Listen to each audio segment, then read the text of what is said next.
Pasto Radio TV, Mar del Plata, Argentina.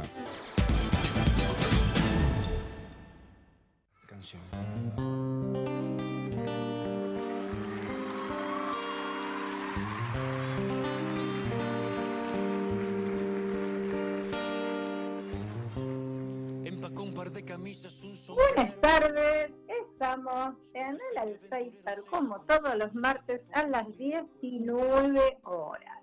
En un martes, como estábamos hablando recién con Chisita, que está bastante complicado. Dicen que en Mar del Plata está lloviendo, acá anuncian lluvia. ¿Para cuándo dijiste, Lucía? Para esta noche.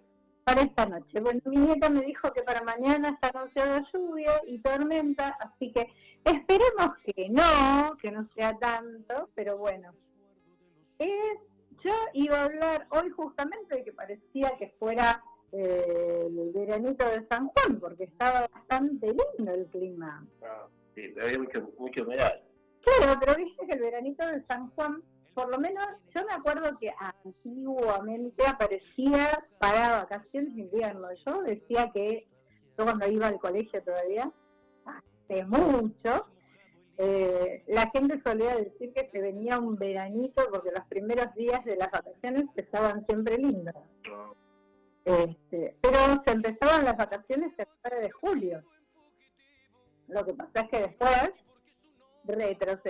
cambiamos y las vacaciones no son el 9 de julio, sino el 21, el 20, este año el 21. Así que vos todavía estás con clase. Esta semana sí. Claro, por eso, el 21 empiezan las vacaciones. Claro. Pero antiguamente yo me acuerdo que cuando yo iba al colegio, por lo menos, era el 9 de julio se hacía el festejo del 9 de julio y después entrabas en vacaciones de invierno. No sé vos. No, después el tercer domingo, el último día. El tercer domingo. De vacaciones. Claro, empiezan vacaciones el tercer domingo de julio. Empiezan las vacaciones, pero ¿a partir de cuándo? No hace mucho. O sea, se fueron traspasando las vacaciones. Hace unos años. Claro, por eso, se fueron atrasando. Yo me acuerdo que a las vacaciones de invierno yo las tenía a partir del 9 de julio, o sea, pasado el 9 de julio se empezaban las vacaciones, o el mismo día del 9 de julio, ponele, y ya entrábamos en vacaciones, y siempre habían unos días que estaban como con la temperatura más alta en invierno. En realidad, julio es invierno. Pero yo me acuerdo que venían con la temperatura más alta y todo el mundo decía nacimiento de San Juan Bautista, que se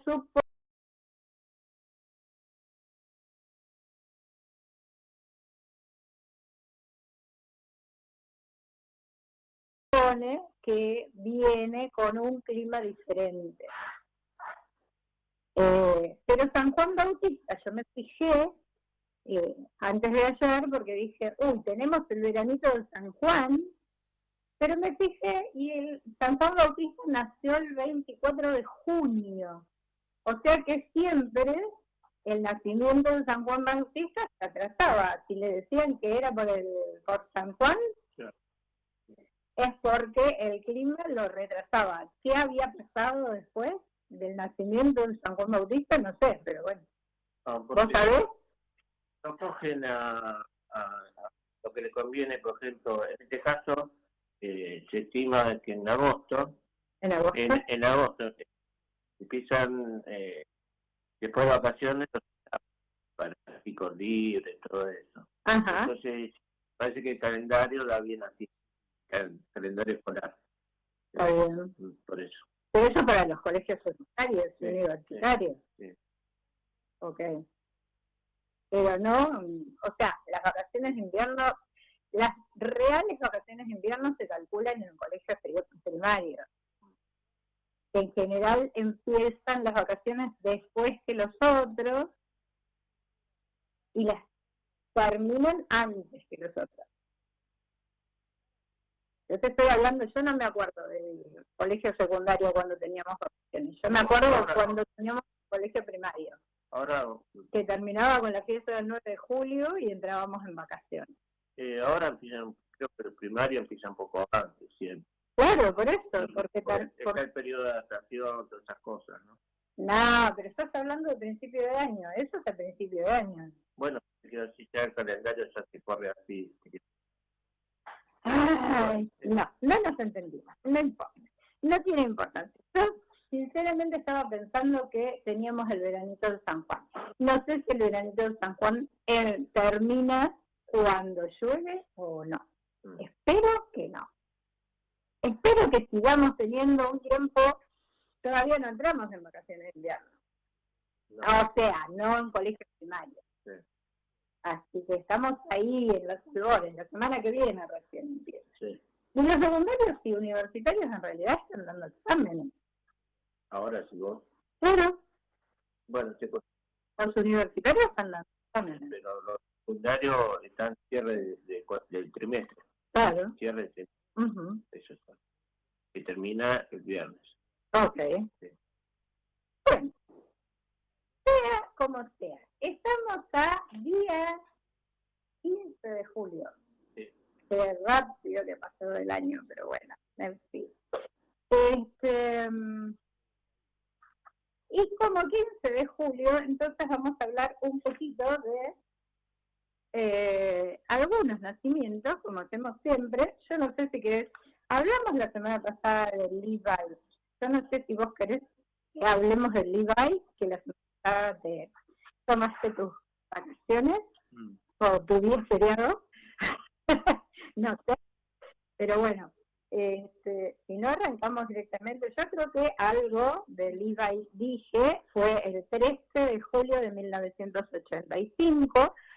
Se realizaron los dos conciertos, Levi en ayuda, en directo, en el estadio Wembley de Londres, Inglaterra, y en el John Fitzgerald Kennedy Stadium de Filadelfia, en Estados Unidos, para recaudar fondos a beneficio de Etiopía y de Somalia, África Oriental, que tenía en ese momento una crisis debido a una sequía en la región árida al norte de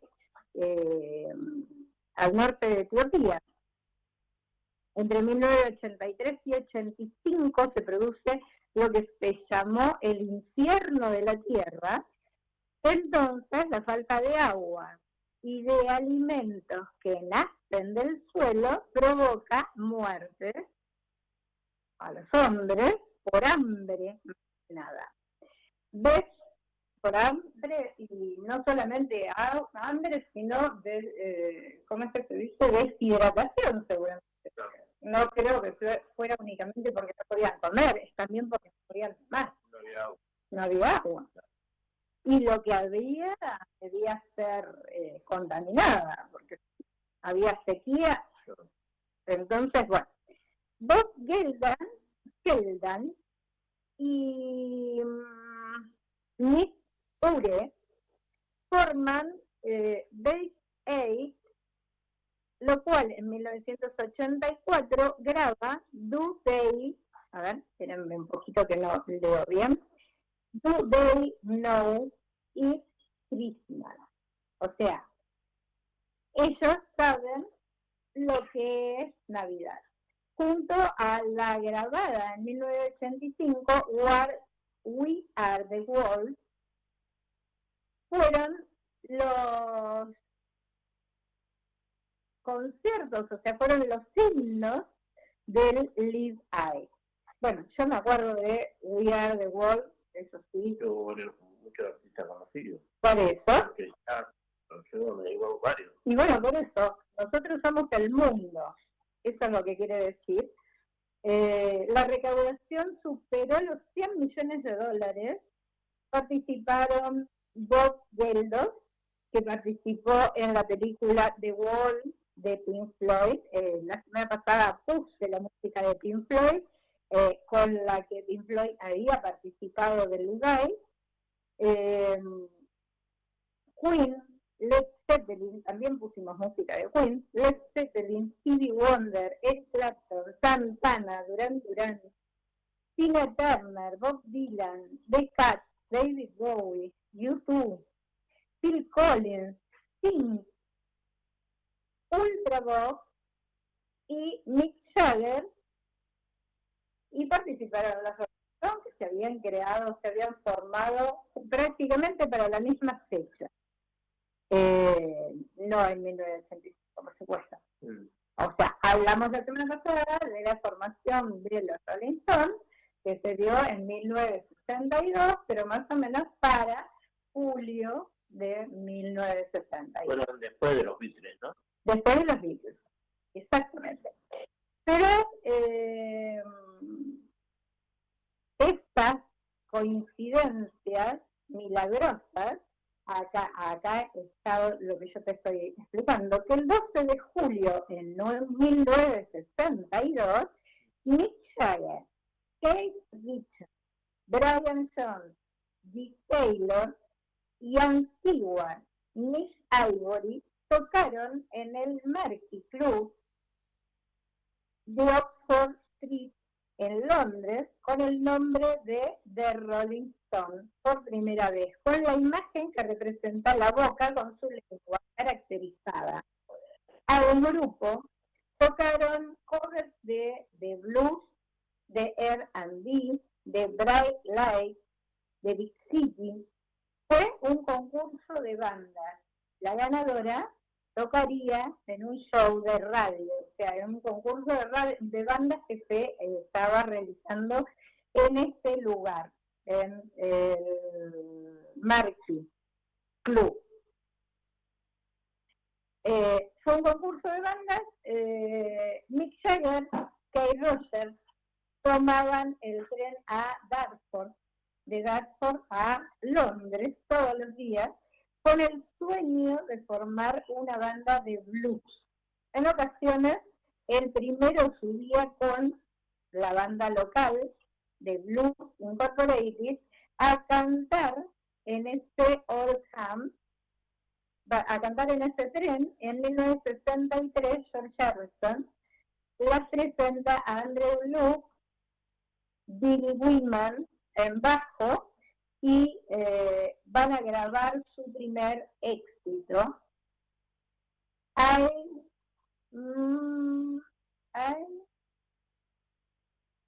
Wanna Be Your Man.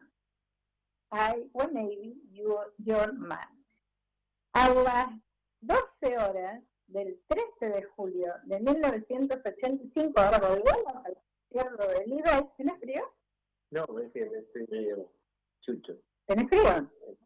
A las 12 horas del 13 de julio de 1985, después de entrar los príncipes de Gales, Carlos y Diana, comienza a tocar la banda Coldfield Waltz con el Royal Salute, o sea, con el saludo real, y entonces sale Status Quo, de Style, Consul, bueno, toda la gente que estaba dirigiendo, Case, Panda, Valle. Algunos se hicieron conocidos después. Exactamente. Y solo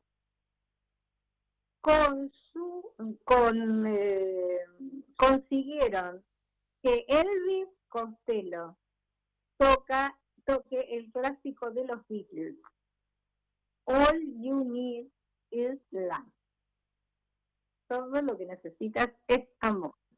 Entonces, en un solo de piano, Howard Jones hace Hidden Geek. Paul Collins con Sting, Branford en piano, en saxo y guitarra juntos. Sube YouTube, que en su segunda canción, Bad, o sea, malo, Bono elige entre el público a una mujer, la lleva al escenario y bailan juntos, haciendo un momento mítico del concierto de este Live Aid. Entonces llega Dire Straits con Money for Nothing, plata, dinero para nada, junto a Sting. Llega la mejor participación según el público, Queen, que hizo un collage con todas sus canciones hasta el momento, terminando con We Are the Champions, y la escuchamos la semana pasada, como himno de Freddie Mercury al público. Nosotros somos las campeonas. Salió el guitarrista Brian May, el cantante, a interpretar Is This the World We Create. O sea, este es el mundo que creamos. Malísimo que hemos creado el mundo que tenemos en este momento, pero bueno, este es el mundo que creamos en esa época, ¿no? Por supuesto. Cerrando su participación, Brian Ferry con la guitarra de David Gilmour, vocalista, y uno de los líderes de Pink Floyd con Slave to Love. Slave to Love. David Bowie, hizo Héroes. Al terminar presentó imágenes del estado en el que se encontraba África en las pantallas, logrando más cantidad de donaciones, porque en realidad se hizo para que la gente donara dinero. Claro. Cerca de las 20 horas, a 8 horas del comienzo, George Mitchell junto a Elton John con Don't Let the Sun Go On Me. No permitas que el sol se vaya de mí. Cerca de las 21 horas sale The Who. El último sería Paul McCartney con Let It Be al piano, acompañado por un coro del que participó Bob Geldof, el iniciador de todo esto que está pasando en estos datos que yo estoy dando. Que fue visto por 3.000 millones de personas en todo el mundo. En el Kennedy, Jack Nicholson presenta el evento que abrió Bryan Adams, Black Sabbath, Simple Minds con Don't You, Madonna, Led Zeppelin, Phil Collins, que tomó el Concorde en Inglaterra, en el estadio de Inglaterra, y se fue volando a Filadelfia para estar en el estadio Kennedy. Yo no me acordaba quién era que se había tomado el avión para llegar. Llegó a Filadelfia para tocar Take a Look at Me Now. Mírame ahora, para acompañar en batería a Led Zeppelin y a Eric Clapton. Teddy Pendergrass, después del accidente que lo dejó parapléjico, cantante y compositor de R&B. Llegó Bob Dylan con Forever Young, siempre joven, Mick Jagger y Tina Turner. Mick Jagger también se fue para Estados Unidos. Tina Turner con State of Shock, terminando con We Are the World, compuesto por Ricky and Michael Jackson, que no estuvo presente por cuestiones de trabajo. Bueno, ahora sí, hoy sí, les di todos los datos de lo que pasó en el Levi's el 13 de julio de 1985, sí, porque la semana pasada imposible y con invitados más imposible todavía, entonces pasamos la música, pero lamentablemente no pasé mucho de la historia. Pero miren cómo fue el Levi's, que de un lado para el otro se iban los músicos para poder estar. Si en Inglaterra es de noche, en Estados Unidos es de día, entonces cuando llegó la noche, se fueron para Filadelfia y tocaron en Filadelfia. Bueno, el Día del Baterista es el 11 de julio en homenaje a Oscar Moro, que un 11 de julio en el año 2006, a sus 58 años, dejó sola su batería, que lo acompañó junto a Los Gatos, a La Máquina de Hacer Pájaros, a Calor Humano, a Cerú Girán, Color Humano, a Cerú Girán, con Charly García, David Lebón, Pedro Aznar, a mí me quedó el inglés, ¿viste? David Lebón y Pedro Aznar. Festejo de ese día, el sábado, habría que saludar a todos los bateristas de ahí, y hay muchos en la actualidad, y bueno, el día se nos pasó, porque fue el viernes pasado, pero siempre hay tiempo para saludar a los amigos, ¿no? Consideramos que es lógico. Claro. Bueno, hace unos años atrás se habían hecho varios festejos, por lo que estoy diciendo. Bueno, otra cosa que no les dije demasiado fue el origen. El 12 de julio fue el nacimiento de René Favaloro, que da origen al Día del Médico de la Medicina Social. Estuvimos hablando de la medicina social, pedimos en conjunto con todos los invitados que participaron que se maneje de mejor manera cómo se está manejando la medicina social en este momento. O sea, hay gente que necesita mucho de la medicina y bueno, no, habría que darle un empuje. Y viene de arrastre eso, viene hace muchos años. Viene los médicos. Pero bueno, vamos a contar un poquito por qué. René Favaloro nació el 12 de julio de 1923 en la ciudad de La Plata. Fue educador y cardiocirujano que desarrolló el bypass coronario empleando la vena sacena, técnica que comenzó a utilizar en la clínica de Cleveland, ¿qué pasó? Ohio. Fue a especializarse luego de tener su consultorio en Jacinto Arauz, reemplazando al médico local que tuvo problemas de salud en ese momento. O sea, es donde trataba, se va de ahí para tomar, más conocimientos en Cleveland. Le ofrecieron un premio, un lugar donde trabajar, pero quiso volver a su patria.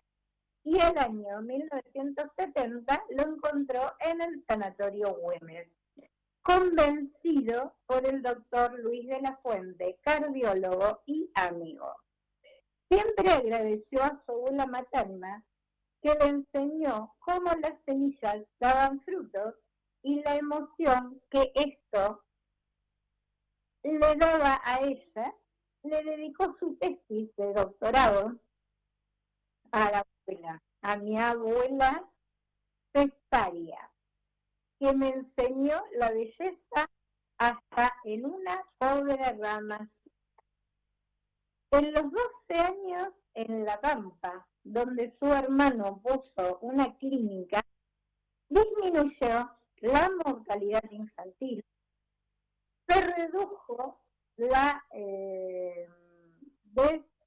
desnutrición, las infecciones de los partos, se creó un banco de sangre de personas vivas como donantes que se presentaban cuando las precisaban, dio charlas comunitarias para prevenir las enfermedades.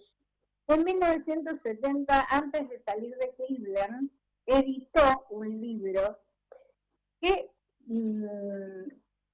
trataba sobre tratamiento quirúrgico de la arteriosclerosis coronaria. De la Fuente, el médico, diagnosticaba y él hacía el cateterismo. Favaloro esperaba, así lo dijo el futbolista Silvio Marzolini. De la Fuente fue pionero en la angioplastía con stent y medicamentos de la nueva arteria de las células madres, con el sueño de Favaloro de desarrollar un centro de excelencia como el Cleveland Clinic, de atención, investigación y educación. Así surgió la idea de la fundación. Una noche en que un paciente los invitó a cenar en su casa. Tomaron tanto vino después del cuarto o quinto vaso, eso contaba el paciente, Favaloro aceptó poner su nombre, estaba brillando por lograr los fondos, aceptó poner su nombre, que en ese momento estaba brillando por las nuevas tecnologías que había encontrado, para que la gente donara fondos para hacer esta fundación. En 1975, la fundación fue una clínica y centro de capacitación y sede del Congreso Anual de Medicina. En 1984, el doctor Raúl Alfonsín, presidente, lo nombra para integrar la CONADEP, honor al que Favaloro va a renunciar mediante una carta. Algunos deciden que la comisión no tenía atribuciones para investigar a grupos terroristas cercanos a Isabel Perón, con la Alianza Anticomunista Argentina, o sea, con la AAA.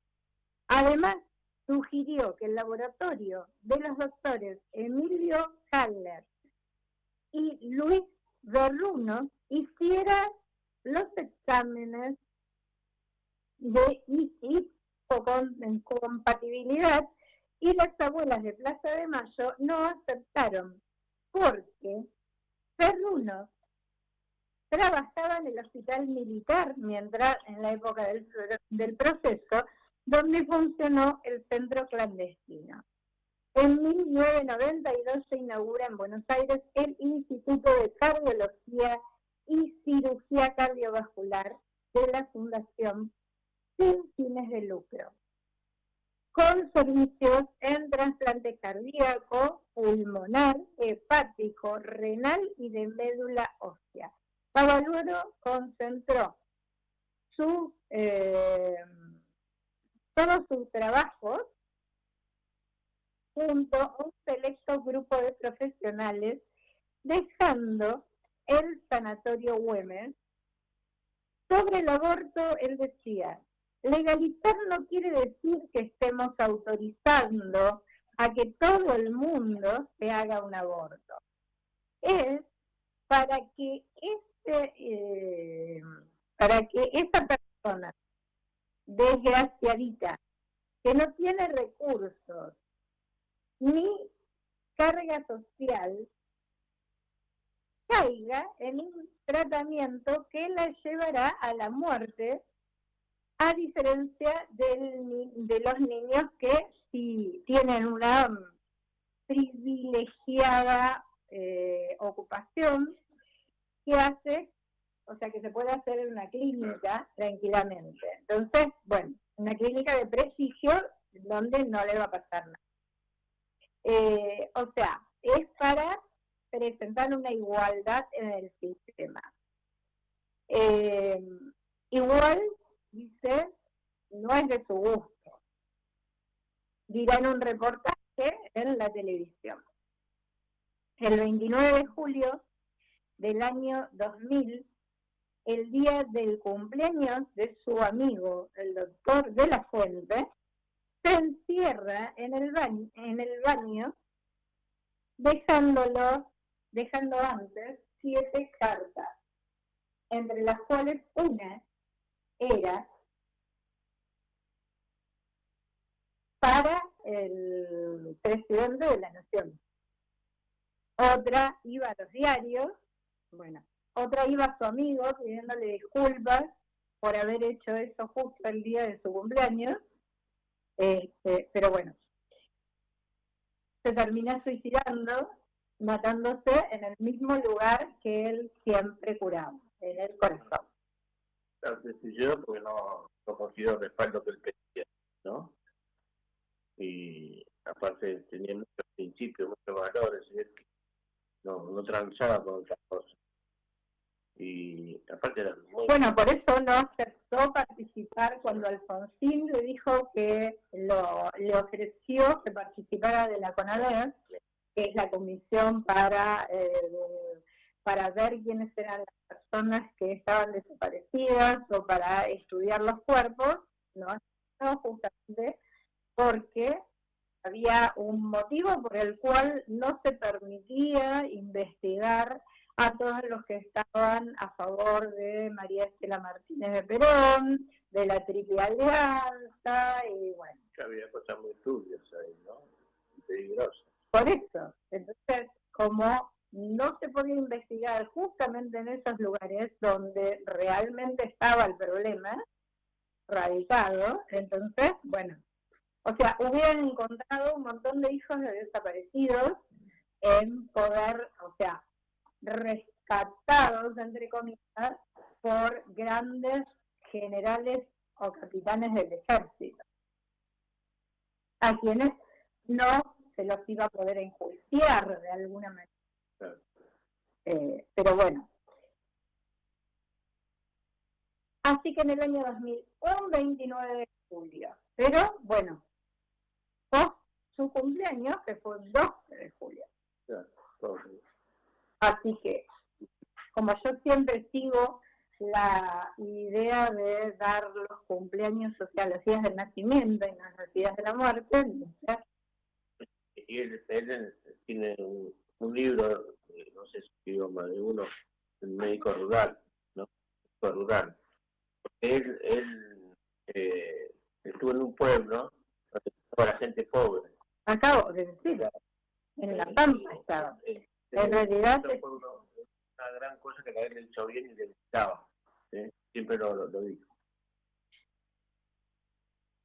En realidad en La Pampa se puso el hermano de él, pero él estuvo trabajando en, no me acuerdo, recién lo dije, Jacinto Araúz. Ahí ese era el lugar donde él atendía a la gente gratis. Claro.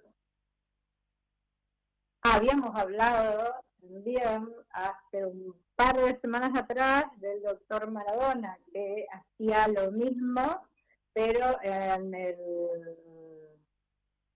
la provincia de Formosa. También, en este caso, fue el Día del Médico Rural. En este caso, como ya estaba otorgado el Día del Médico Rural por Maradona, entonces a Favaloro le pusieron el Día de la Medicina Social, porque Favaloro, si bien fue médico rural, también la Fundación Favaloro atendía y sigue atendiendo a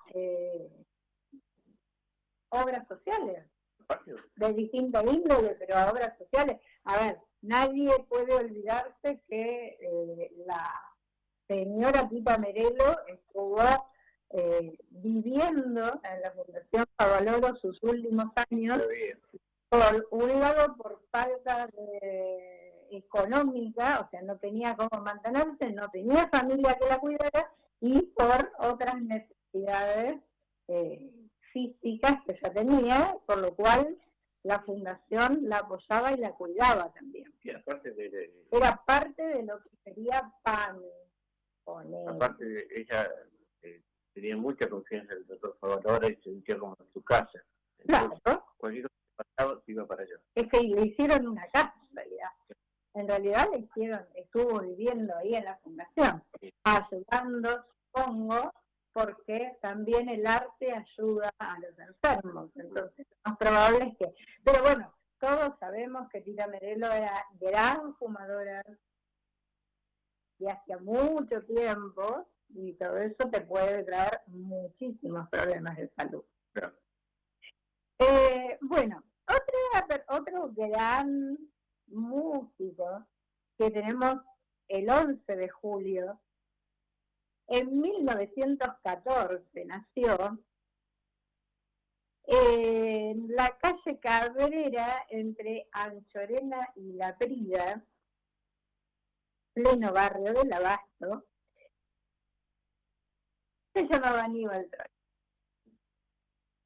Aníbal Troilo, el padre, se mudó de donde estaba cuando él tenía 8 años, tras la muerte de su padre. Se fueron a Soler 3280, Soler y Gallo, ahí donde está el hospital de niños prácticamente.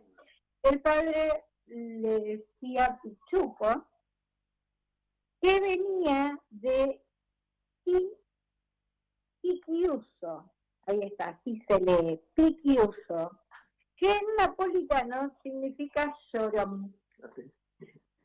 Aparentemente él lloraba de chiquito y entonces el padre le puso Pichuco o Piquiuso. Troilo escuchaba tocar el bandoneón en el barrio cuando tenía 10 años y la convenció a Felisa Bagnoli, su madre, que le comprara un bandoneón para poder aprender a tocar. Había un hombre que solía pasar por la zona vendiendo cosas en ese momento y la madre le pidió un bandoneón, tenía un bandoneón a 140 pesos, a pagar en 14 cuotas en ese momento. Dicen los que saben, y yo lo vengo diciendo hace mucho porque lo vengo escuchando, que después de la 4ª cuota, el vendedor desapareció. Nadie sabía más qué es lo que había pasado con él, nadie conocía dónde vivía, era una persona que iba por las casas preguntando quién necesitaba ni qué necesitaba, cosa que la semana pasada dio lugar a lo que se llamaba en esa época, por lo menos de acuerdo a mis abuelos, cuentenis. Eran personas que te vendían en las casas distintas cosas que necesitabas y te las permitían pagar en cuotas.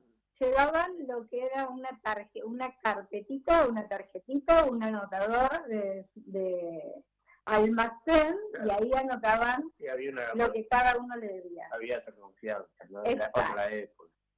Bueno, lo que sí se sabe es que después de la 4ª cuota, eso es lo que la madre de Pichuco decía siempre, después de la 4ª cuota ese hombre desapareció. Ella lo buscó, pero no apareció más, hasta que el bandoneón prácticamente le salió, ¿cuánto? Poquito. Menos la 4ª parte. 40 pesos. Bueno, con ese bandoneón, otros decían que el hombre se lo había llevado y que se lo había vendido con esas condiciones porque la madre no aceptaba que se lo regalaran. Entonces, para no tener problemas con la madre, le dijo, bueno, está bien, páguemelo en 14 cuotas, y bueno, después de la 4ª desapareció. O sea, algunos decían eso. Yo escuché, no escuché, sino que leí en distintos libros, y en algunos de los libros decían que esta persona se lo quería regalar, la madre no quiso porque era muy italiana, testaruda, como los italianos, y bueno, este hombre le cobró los 40 pesos que a lo mejor salían, porque puede ser que él lo haya comprado por esa plata y listo. Entonces, una vez que cobró lo que pagó, ya está, le regaló el bandoneón que Troilo tocó durante toda su vida. Al año de tenerlo, realizó su primera actuación en un bar pegado al mercado del Abasto. A los 14 años armó un quinteto. Estudió en el Carlos Pellegrini hasta tercer año, del colegio secundario, hasta tercer año. En 1938 se casó con Cita, siendo ya grande, porque ya era grande cuando se casó con Cita, pero vivieron juntos luego de que Felisa murió, se casaron por iglesia en su honor. Tengo varias cosas, o sea, armadas, porque Enrique Cadícamo nació el 15 de julio del año 1900. O sea, era mayor que Aníbal Troilo, pero vivían a 3 o 4 cuadras, ¿no? Cuando Aníbal Troilo ya fue grande, ¿no? Bueno, y ya era conocido, instrumentista y todo. Bueno, yo tengo acá armado algo que se llama Nostalgia, de Cadícamo con Carlos Cobian, que fue estrenado en 1935 por Cobian, en octubre del 36 fue grabado por Charlo con acompañamiento de guitarra. Lo cierto es que el empresario de teatro Smart, hoy Blanca Podestá, o sea, después Blanca Podestá, hoy Multiteatro, Alberto Valerín pidió a Enrique Cadícamo una obra teatral musical basada en la vida de Carlos Gardel, a poco del accidente que Gardel tuvo en Medellín. Cadícamo lo tituló a esta obra El cantor de tangos, y le encargó a Cobian las composiciones musicales. A los 2 días, Valerini ni oyó lo que él le mandó, rechazó una de ellas porque la estructura musical se le complicaba para tocarla. Cobian entonces compuso otra y la que había compuesto al principio la guardó. Y le puso a esta otra composición, Enrique le puso letra a la nueva y la llamó como la obra que pasó por cartelera sin pena ni gloria, El cantor de tangos. O sea que no se escuchó demasiado, se escuchó cuando la pusieron y nada más. Pero meses después contrata a Cobian para la orquesta que abrirá un nuevo lujoso local en Florida, casi Charca, llamado Charleston. En este lugar y en esta orquesta estaba Cayetano Puglisi, Ciriaco Ortiz, Aníbal Troilo y el cantor Antonio Rodríguez Lesendé. Para esta época, Cadícamo había escrito la letra para la música desechada, para la otra obra, y le puso Nostalgia. Lo especial es que Cobian lo interpretó en la inauguración de Charleston. Charlo lo escuchó y pidió una copia de la partitura y la cantó en Radio Belgrano. Antes de ser grabado el tango, ya fue un éxito y se oyó hasta en Londres, París y Nueva York. A los 2 años apareció en la película Así es el tango, contada por Luis Beil, Cololinda Bozán, Tita Merelo y Tito Lisiardo.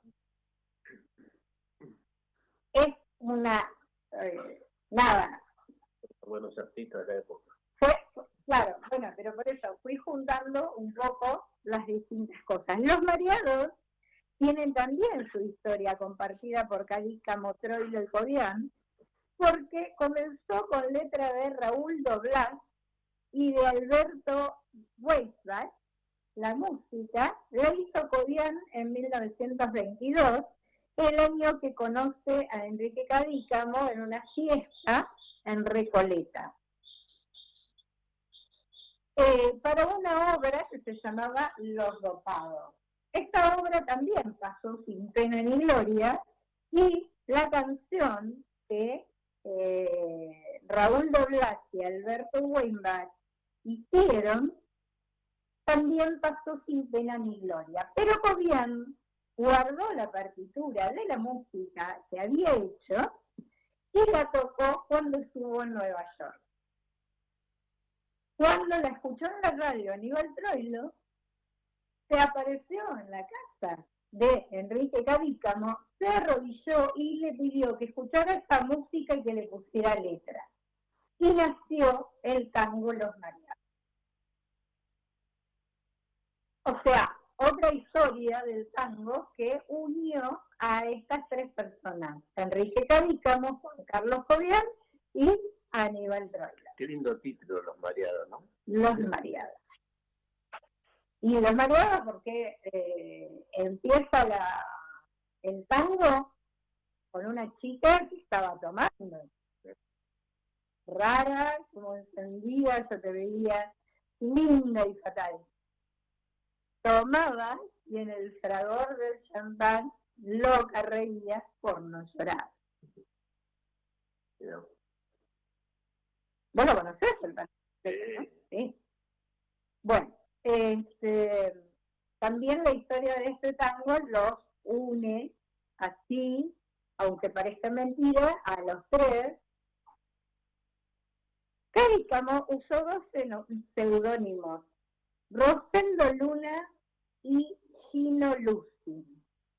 O sea, no se llamó siempre Enrique Cadícamo. Tiene libros escritos y firmados como Rosendo Luna, y otros libros firmados como Gino Lucy. Nació el 15 de julio del año 1900, como dije hace un ratito. Películas: La historia del tango, Noches Cariocas, Virgencita de Pompeya, La noche de Venus, Al corazón, Pompas de jabón, que lo escribió con música de Juan Carlos Cobian, y que lo cantó, si yo no me equivoco, Carlos Gardel. Al mundo le falta un tornillo. A los 6 años se mudó al barrio de Floresta. A los 18 trabajó en el Consejo Nacional de Educación junto a Leopoldo Lugones.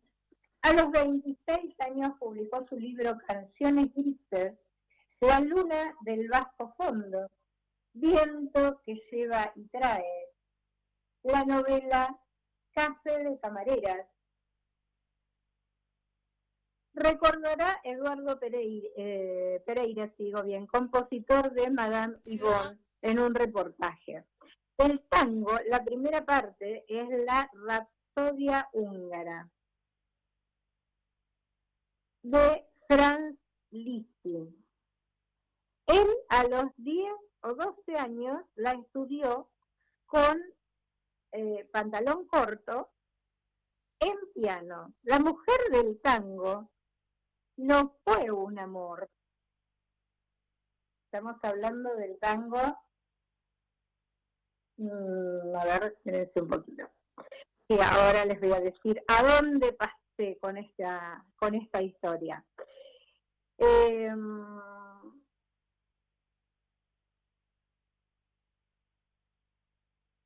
Anclado en París, creo que fue la letra. A los 10-12 años la estudió con partitura Eduardo Pereira.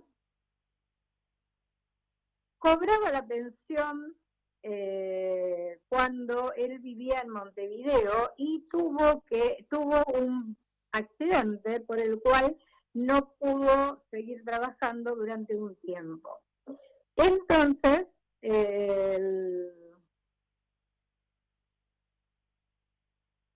esta señora que le alquilaba la pensión lo aguardó. O sea, no lo echó de la pensión, sino que lo esperó hasta que él pudiera volver a trabajar para cobrarle la pensión. Entonces, bueno, fue el último tango que Gardel grabó antes de la gira que emprendió el 6 de noviembre de 1933, en la que perdió la vida. Anclado en París, también fue letra escrita por Cadícamo en Barcelona, España, en 1931, y se la remitió a Carlos Gardel, que estaba en Niza en ese momento. Entonces, Guillermo Barbera, con su guitarra, le puso música. Otro tango fue Las Tres Esquinas, que alude al cruce de las calles Vieites y Osvaldo Cruz en el barrio de Barracas, y el casé llamado Tres Esquinas. La letra fue de 1940 para una música compuesta por Ángel D'Agostino. Muñeca Brava, que introduce el lunfardo con mezcla del francés, en que Madame, Grappé y Gigoló nos transportan, aclara que es de un Trianón de Villa Crespo, esta es la mujer de la que estábamos hablando antes, en un barrio de talleres. En esa época habían talleres de costura poblados por obreros que trabajaban en estos talleres y en fábricas. Sería el pequeño Trianon hecho por Luis XV por orden de Madame de Pompadour, que no pudo ver acabado, ya que falleció antes de que se terminara de hacer este Trianon. Entonces, bueno, la letra que armó fue para el Trianon de Villa Crespo. Y la letra dice: que Madame que parlaste en francés y tirás ventolín a dos manos, que escribí copetín bien grapé y tenés Gigoló bien bacán. Sos un biscuit de pestañas muy arqueadas, muñeca brava, bien cotizada. Sos de Triamón, del Triamón de Villa Crespo, milonguerita juguete de ocasión. Tenés un camba que te hace gusto y 20 abriles que son diqueros, y muy repleto tu monedero, para patinarlo de norte a sur. Fue premio Conex de Platino en 1985 como mejor autor de tango, y el Conex al mérito un año antes, en 1987. Fue ciudadano ilustre. Perdón, esa canción también la cantó Alberto Castillo, la cantó muy bien en la película. Y sí, seguro. En 1987 fue ciudadano ilustre de la ciudad de Buenos Aires. En 1996, personalidad emérita de la cultura argentina.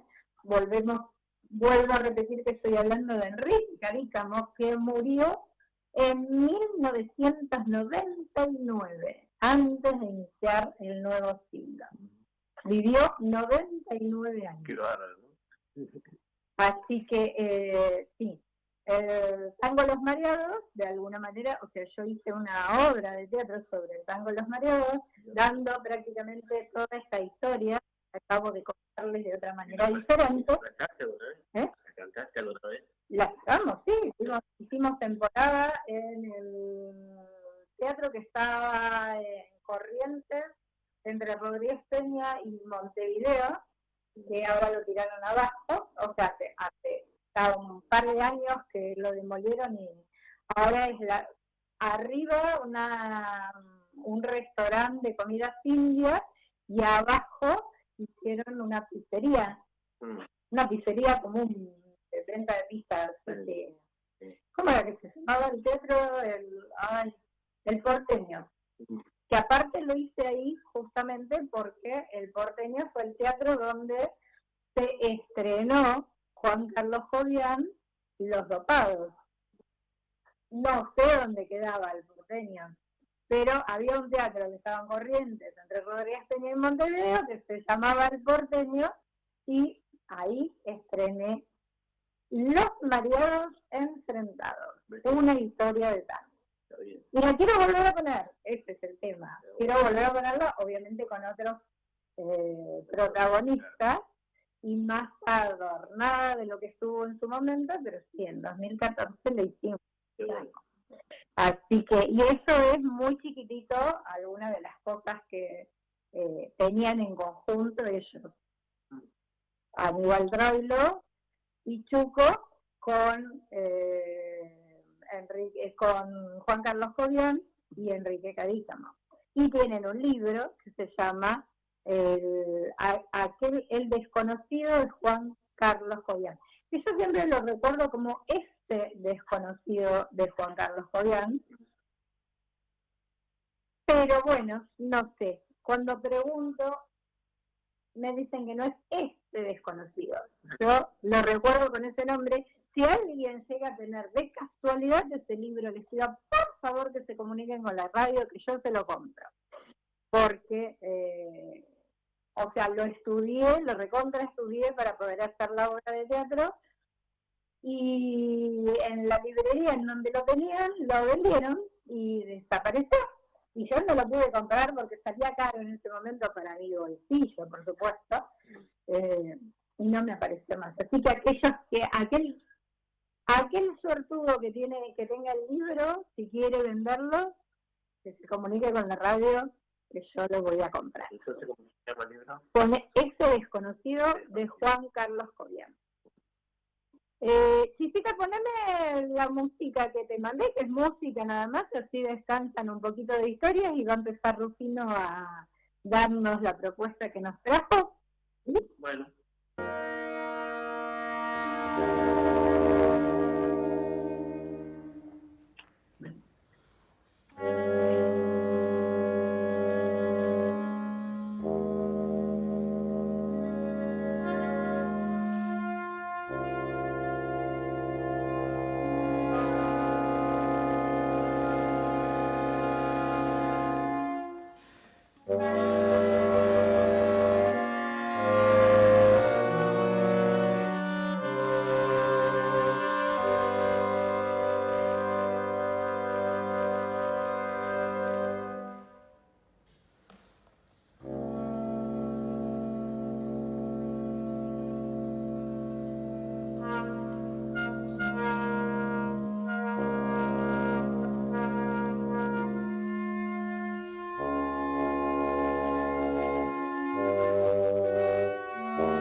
Está, creo.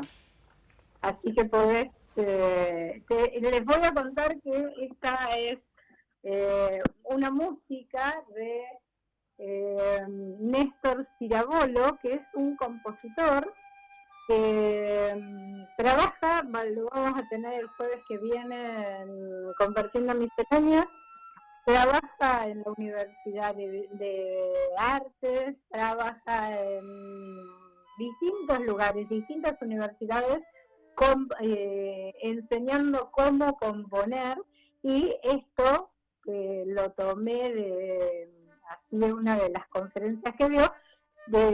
Bueno, es una manera de interpretar sonidos. En realidad lo que les enseña a los alumnos es hacer composiciones. Tiene muchas más cosas, pero prefiero cortarlo acá, así vos podés hablarnos. Ya la semana que viene, dentro de 2 días, lo vamos a conocer más de cerca. Bueno, ¿qué tal, amigos? ¿Cómo están? Disculpen la semana pasada, pero tuve algo fuerza mayor, ¿no? Estaba sin luz, así que no pude venir a probarlo. Bueno, en esta ocasión, cambiando de tema, sigue el mismo tema de arte, ¿no? Pero en este caso de artes visuales, y vamos a nombrar a un pintor surrealista, fue el pintor más conocido de Argentina, Roberto Aizer. nacido un 22 de agosto de 1928 y fallece un 16 de febrero de 1996. Nacido en Buenos Aires, ¿no? Falleció en Buenos Aires y nació en Federal Entre Ríos. ¿Sí? Se llamaban Bobby el pintor. Fue pintor y escultor surrealista ortodoxo. Fue discípulo de grandes maestros como Antonio Barni y Juan Bacheplana desde 1950 a 1953. Pasó por la metafísica, también con sus obras, que fueron muy destacadas, y en 1936 se instala en Buenos Aires. En 1950 pasó sus estudios de la Facultad de Arquitectura y se dedica a la pintura. Pasa mucho esto.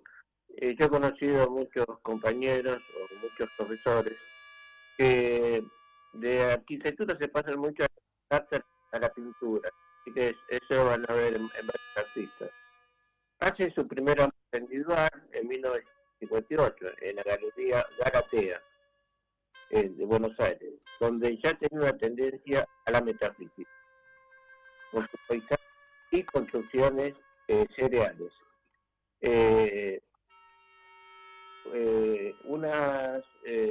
Las cuales obras dan un clima enigmático y de extrañeza. Realizó una muestra individual abarcando los años. De 1900, es decir, realizó muestras individuales abarcando los años de 1947 a 1968.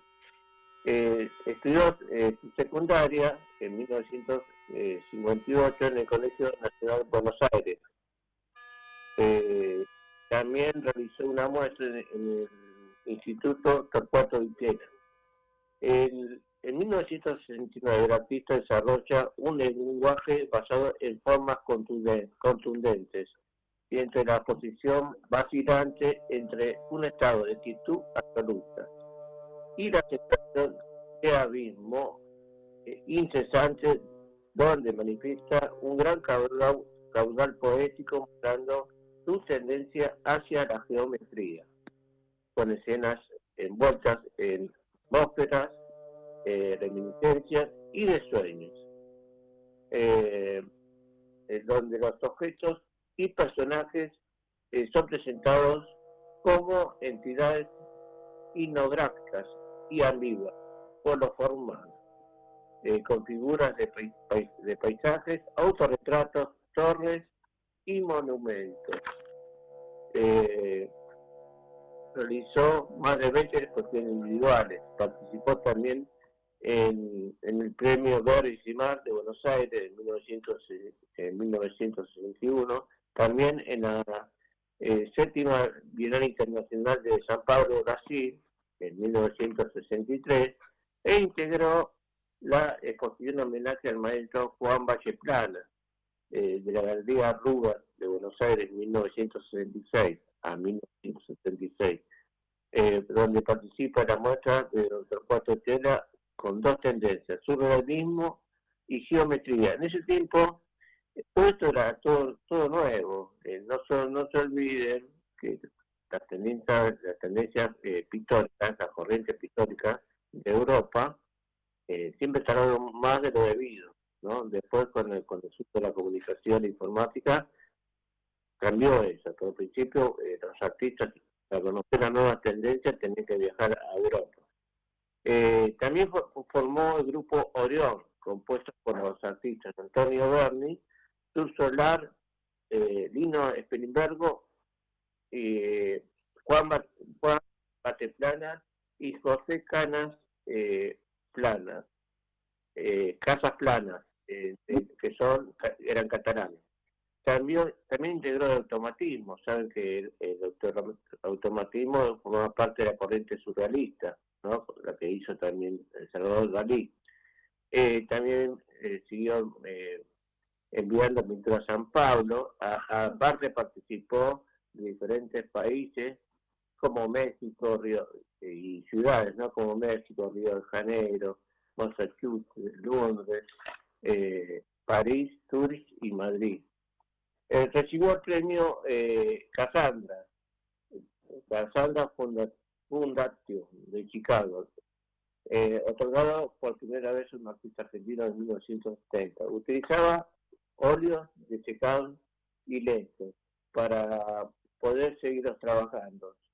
Es decir, al ser lentos se podía seguir pintando arriba, ¿no? Pero cuando el óleo se seca o otra técnica como acrílico no se puede volver a modificar. En este caso sí. Lo trabajaba con gran densidad y con un brillo poco común. Sus temas e iconografías ambiguas, por su precisión formal, se dejan las figuras en un paisaje, autorretratos, monumentos y torres, ¿no? Por ejemplo, las obras herméticos y despojados, Paikin, Utrecht, derecho, y también Birdet y Tower. Después, regresando a Buenos Aires, en 1984 realiza una serie de arlequines, también realizados en serigrafía, que es una técnica de impresión. Es acá la época del proceso donde vivió y donde perdió 2 hijos de su mujer, por lo que se radica en París, Francia, y en los 80 se traslada a Milán, donde expone dibujos en gran cantidad. Realiza también una escultura homenaje a su familia del año 2000 y fallece en febrero de 1966 a los 68 años. Bueno, muchas gracias. Bueno,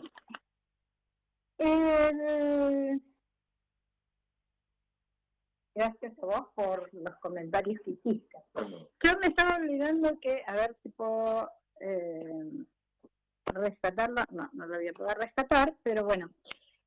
Mañana, que es miércoles 16 de julio, a las 18 horas, en la biblioteca Evaristo Carriego, que es la casa de Evaristo Carriego, en la calle Honduras 3784, a las 18 horas va a haber un concierto, creo que chiita o algo por el estilo, es como un concierto de música japonesa para aquellos que quieran ir a escucharlo.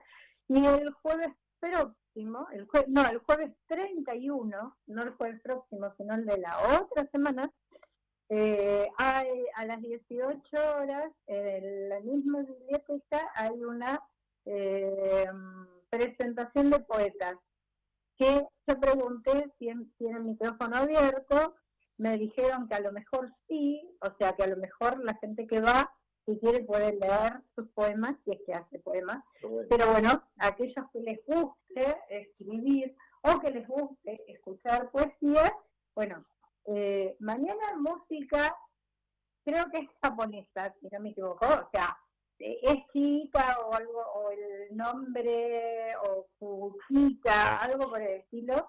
Yo sé que lo leí antes de venir, lo tengo anotado, sí, en mi celular, pero bueno, como siempre digo, me cuesta mucho entrar al celular desde donde me llaman, y no sé ahora por qué no puedo entrar ni siquiera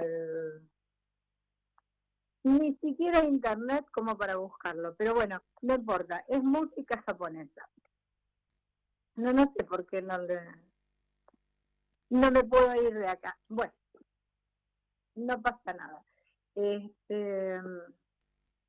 Eso para que, de alguna manera, para que lo sepan. Por otro lado, bueno, algo que no les dije todavía y que hoy estábamos leyéndolo, bueno, vayan a comprar bombones, ahora te traigo a vos, bombones en Bombonela, Corrientes 1478, 147, no, 1479 creo que es, enfrente. El Politeama, o sea, en Paraná y Corrientes, en el Teatro Politeama, vayan a ver que yo estuve viendo qué es lo que decían son 7 palabras, 7 letras, empieza con D, que debe estar muy linda la obra de teatro, y aprovechen, yo ahora voy a ver mañana si puedo pasar, en el Teatro Alvear están dando Las Mujeres de Lorca, que lo pasaron por 8 días nada más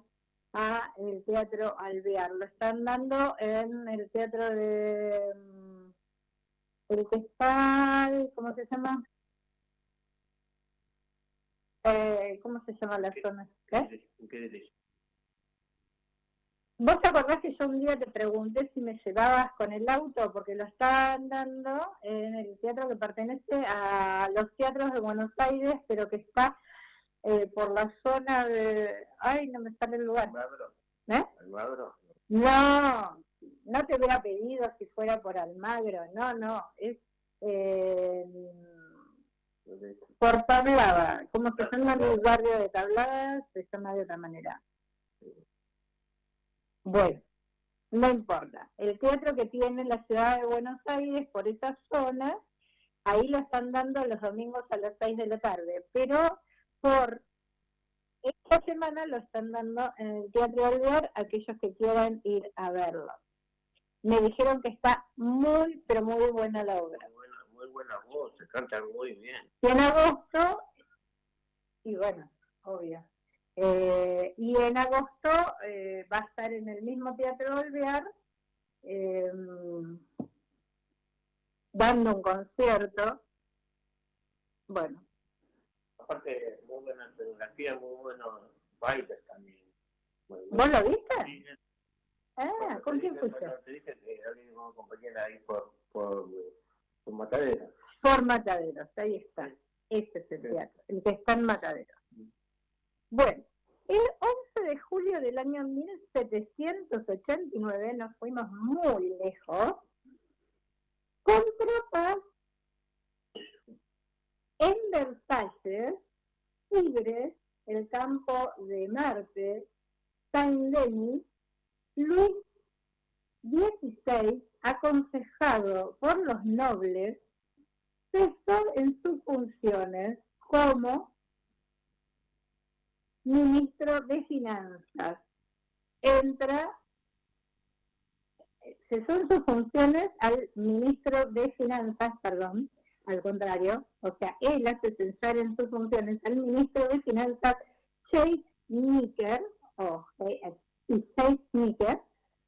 quien había intentado sanear las cuentas del reino. Entonces, el mariscal conde de Granwy, el marqués La Galissonière,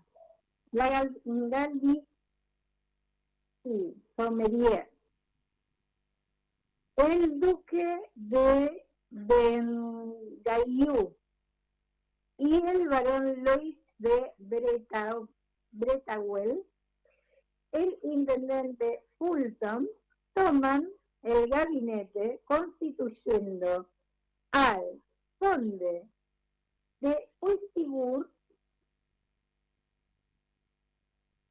al cardenal. Esto llega a París en la tarde del domingo 12 de julio y los parisinos ven llegar un golpe de Estado por los conservadores. Los liberales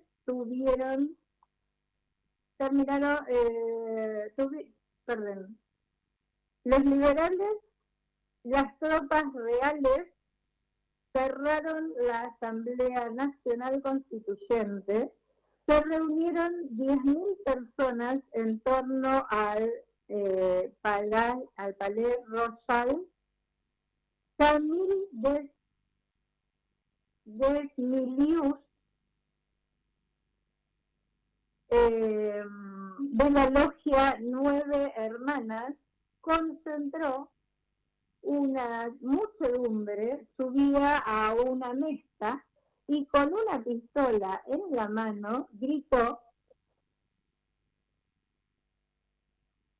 que no había tiempo, que los batallones suizos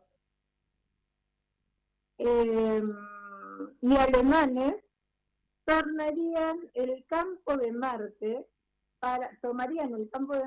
para masacrarlos.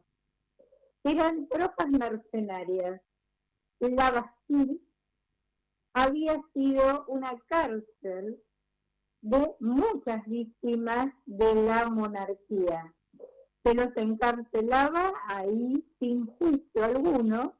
El ministro Baker quería destruirla en 1784 por el costo de mantenimiento que tenía. En 1788 se decidió el cierre de esta cárcel. Para 1789, el 14 de julio, solamente habían 4 falsificadores, un enfermo mental, Auguste Tavernier, un noble condenado por incesto y un cómplice de tentativa de asesinato a Luis XV. Como sea, el 14 de julio de 1789, las defendían 32 soldados suizos, 82 inválidos de guerra con cañones y con municiones abundantes. Hubo 98 muertos, 60 heridos y 13 mutilados. Fue la toma de la Bastilla. Se les otorgó una pensión, un informe, un fusil, una espada, con el nombre grabado, un brazalete y una medalla, además de un diploma, por haber realizado esta toma de la Bastilla. Y se dio comienzo con esto a lo que sería conocido como la Revolución Francesa. Comenzó un 14 de julio de 1789. Estamos en mitad de una revolución, ¿vieron? Bueno, el 16 de julio nace Rubén Rada Silva en Montevideo en 1943. A los 10 años comenzó a integrar la comparsa de negros y de zurras llamada Morenadas. Su seudónimo fue Zapatito, ya que calzaba 43 europeos a esta edad, a los 10 años. De los 15 a los 16 salía en una murga llamada La Nueva Milonga y cantaba en la Orquesta Tropical Candombera de Pedro Ferreira. Cubanarian.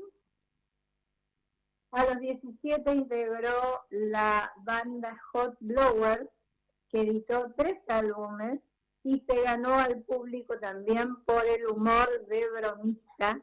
En 1965 pasó al Kyoto y es pionero en interpretar candombe con los instrumentos eléctricos, tumbadoras, baterías, temas que se cantaban en español, candombe beat, mezcla con rock psicodélico, música brasileña, musicalización en 4 medios. Bueno, y también tenemos a Rubén Blades de Giros, de Luna, que nació en Panamá, desarrolló gran parte de su carrera artística en Nueva York para el sello discográfico Fania. Durante boom de la salsa, es el poeta de la salsa. Toca maraca, clave, guitarra, canta con voz de tenor, grabó también en Electra y con Sony Music. En el año 2001 entró al International Latin Music Hall of Fame, fue premio Grammy Latino en 2010 por un álbum cantautor, mejor álbum de salsa. Fue medalla de oro al mérito en Bellas Artes en el 2018. Su estilo es salsa intelectual. Su abuela paterna, Suma Blades Bosques, era espiritualista,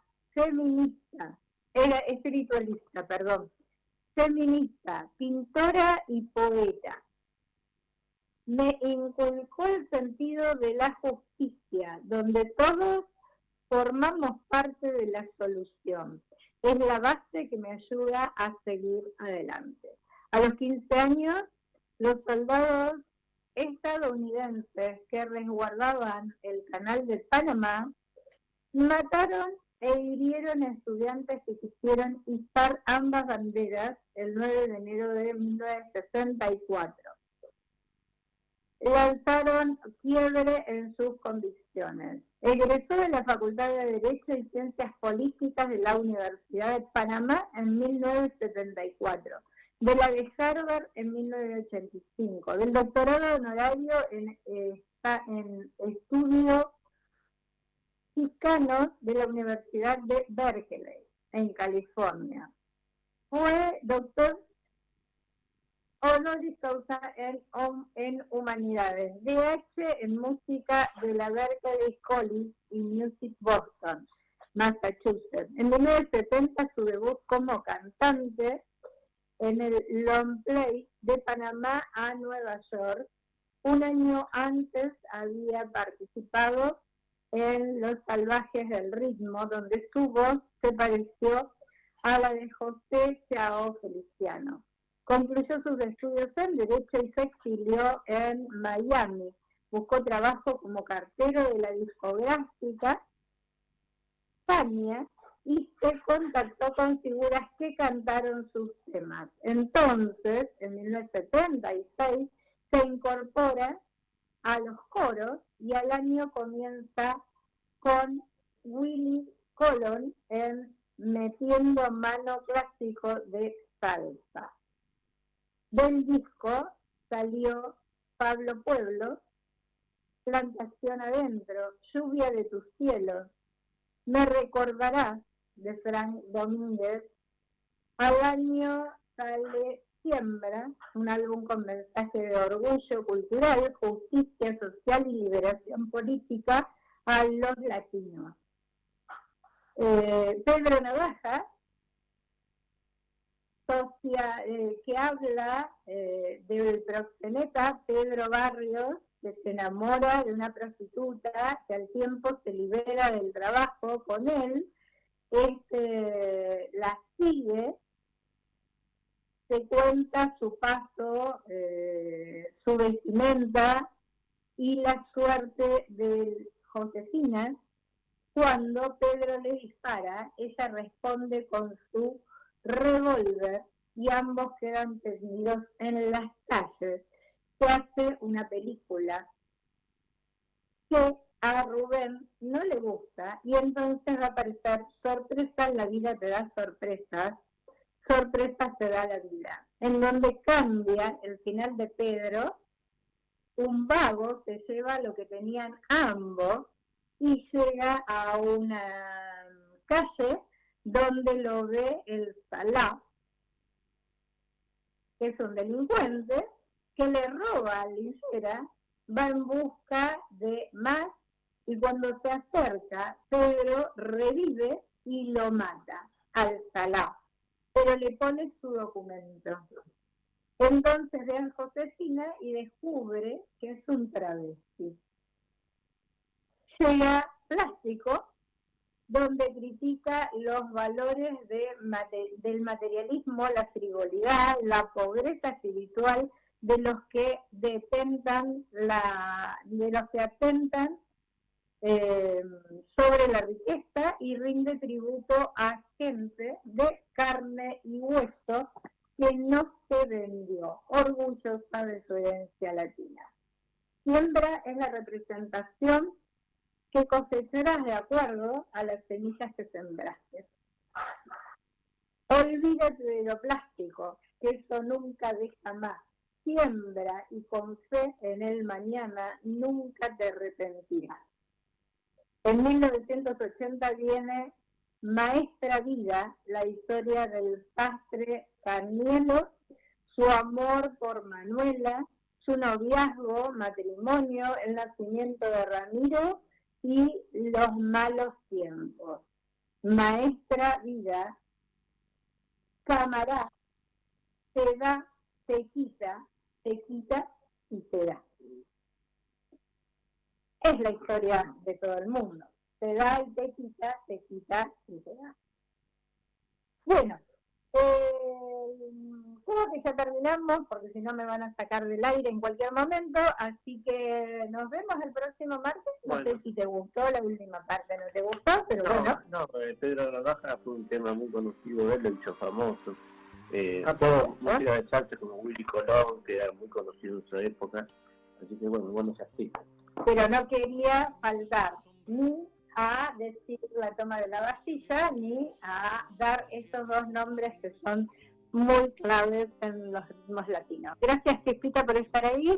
Yo sé que me faltó una música, pero la ponemos el próximo jueves en Compartiendo Miscelánea.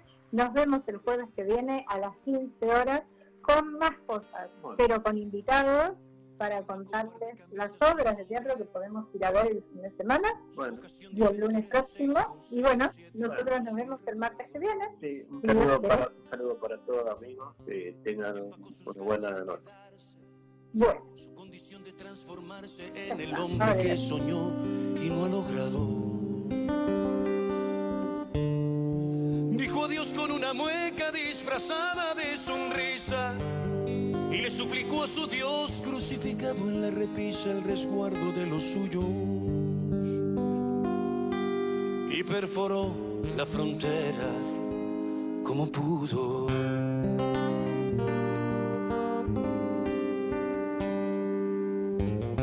El mojado tiene ganas de secarse, el mojado está mojado por las lágrimas que bota la nostalgia. El mojado, el indocumentado, carga el bulto que